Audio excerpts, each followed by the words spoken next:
Hoy vamos a hablar de un tema que es un tanto polémico porque vamos a hablar del uso y la creencia que tenemos en las pseudoterapias. ¿Qué son las pseudoterapias? Se conocen mayoritariamente como terapias alternativas. Son tratamientos que buscan curar o aliviar la salud o encontrar el bienestar. Estas terapias tienen un punto en común y es que no tienen ningún tipo de base científica por detrás que avale su eficacia y su seguridad.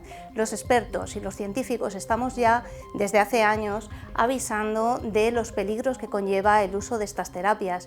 Peligros para la salud, hay un riesgo real porque hay pacientes que están suspendiendo tratamientos que se sabe que son eficaces y seguros para sustituirlos por estas terapias alternativas. Hay otros pacientes que están retrasando el diagnóstico y hay gente que lo que hace es combinar la terapia tradicional o convencional con las terapias alternativas y en algunos casos puede haber problemas de sinergias y de efectos secundarios. En España y en el mundo en general, en los últimos 30 años, ha aumentado mucho el uso de terapias alternativas. ¿Por qué? Pues porque se han adaptado a lo que es la sociedad y a lo que la sociedad busca. Busca soluciones rápidas y efectivas y de una manera casi milagrosa, que es lo que prometen este tipo de terapias alternativas. Buscan el aquí y ahora. El problema principal, como digo, es que no son inocuas, que tiene una serie de riesgos. Para que veamos la difusión que ha tenido, voy a mostraros datos del Ministerio de Sanidad que publicó en el 2018. Indicaba que el 60% de la población creía en la eficacia y en la utilidad de la acupuntura. El 53% consideraba que la homeopatía era eficaz. Hablaré más tarde de lo que es la homeopatía. Un 6% había acudido a un acupuntor y un 10% había visitado a un homeópata. Los datos son alarmantes porque realmente, como digo, no tienen ningún aval científico detrás. Vamos a ver cuáles son las terapias más comunes y vamos a ver los riesgos que pueden llevar asociados. El Ministerio analizó 139 técnicas, de esas 139 en el 2018 ya catalogó 73 como técnicas que no tienen ningún tipo de aval científico por detrás y 66 de las técnicas que había incluido las dejó pendientes de evaluación. Es muy difícil hacer una categoría y clasificar las pseudoterapias, esta pseudociencia en categorías porque no existe un manual fijo para ninguna de ellas y lo que hacen normalmente los terapeutas, por llamarlos de alguna forma, porque a mi modo de ver en muchos casos lo que son charlatanes, lo que hacen es mezclar unas terapias con otras. Esta es una clasificación que también hizo el Ministerio de Sanidad, consistía en unas terapias integrales donde incluía la homeopatía, la medicina naturista, acupuntura o el ayurveda. Estas terapias utilizan en muchos casos productos naturales, pero no quiere decir que sean mejores que las alternativas que tenemos. Lo que consideraba prácticas biológicas pues incluía la fitoterapia o la terapia nutricional. Las energéticas tienen un soporte, piensan que la energía fluye a través del cuerpo y a través de la energía es posible sanar determinadas dolencias. En ellas las más famosas pues es el Reiki, el Qigong, el biomagnetismo.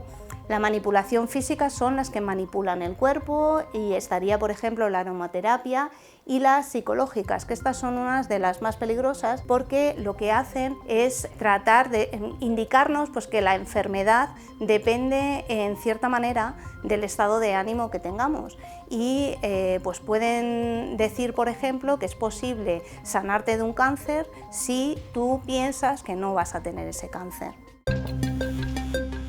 Entre las 73 pseudoterapias que no tenían soporte científico, os las pongo aquí en este listado y lo podéis encontrar en los datos del Ministerio, pero hay terapias que están en rojo y que seguramente muchos de vosotros habéis conocido, pues los cristales de cuarzo que se utilizan algunas de las veces cuando vas a darte masaje o las piedras calientes que también se utilizan en los masajes, la técnica metamórfica es muy conocida o la hidroterapia de colon.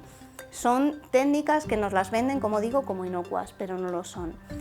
Y entre las 66 que quedaron en evaluación, pues tenemos la acupuntura, homeopatía, constelaciones familiares, meditación, Todas estas son tremendamente conocidas. Yo al ver el listado me he preguntado, porque hay un gran negocio tras estas terapias alternativas, si realmente se han quedado porque había que analizar si tenían un aval científico o por ser realmente un mercado potente dentro del mundo de las terapias alternativas.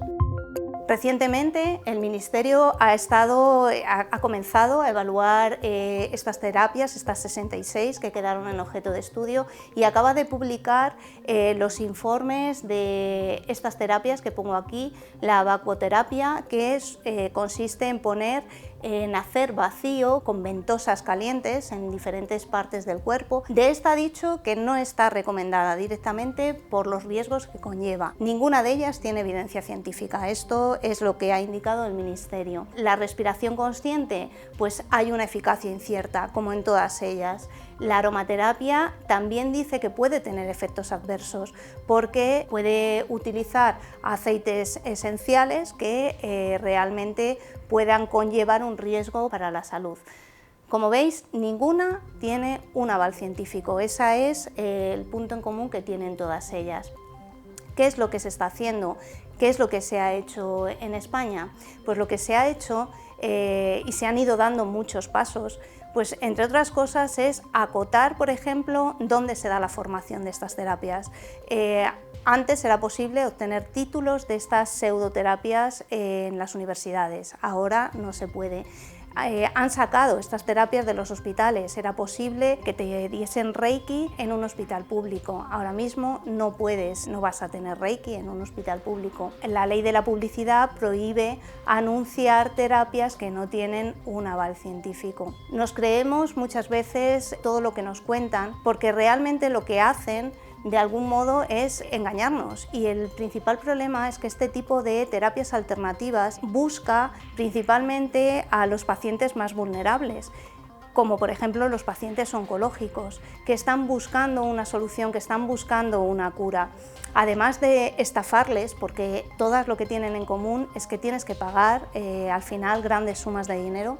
Además de estafar a la gente, lo que hacen, como digo, en el caso de los pacientes vulnerables, es poner en riesgo su salud, que ya está de por sí comprometida. Por lo tanto, antes de acudir a cualquiera de las pseudoterapias, deberíamos de informarnos, pero en fuentes fiables, de la efectividad de las mismas y considerar que, a pesar de lo que nos digan, porque los defensores de estas terapias vuelven a tener un poco como los negacionistas teorías conspiranoicas, dicen que no pueden tener un respaldo y un aval científico porque la industria farmacéutica está detrás del empuje de las terapias tradicionales y convencionales. Nos indican que es mejor utilizar un producto natural que utilizar un producto de farmacia. Os anticipo que mucha gente piensa que tomar hierbas es más saludable, y las hierbas, el efecto que pueden tener es debido a principios activos que en muchos casos se han trasladado a los fármacos que están en la farmacia. La diferencia, que el fármaco ha pasado unos ensayos clínicos, se sabe qué dosis es necesaria, cuál es la dosis que produce efectos secundarios, y se sabe las posibles sinergias, cómo interacciona con otros fármacos. En el caso de las plantas no lo sabemos, no sabemos la cantidad de principio activo que va a tener y las combinamos alegremente sin tener en cuenta que puede haber un efecto de sinergia y que puede producir efectos secundarios. Por lo tanto, como digo, antes de utilizar cualquiera de estas pseudoterapias, debemos de plantearnos a qué nos estamos exponiendo y cuáles son los posibles riesgos para nuestra salud. Si alguno quiere, si queréis que analicemos en detalle estas terapias o alguna de las terapias, dejadlo en los comentarios del vídeo y más adelante sacaremos otro vídeo explicando las terapias que consideréis más interesantes.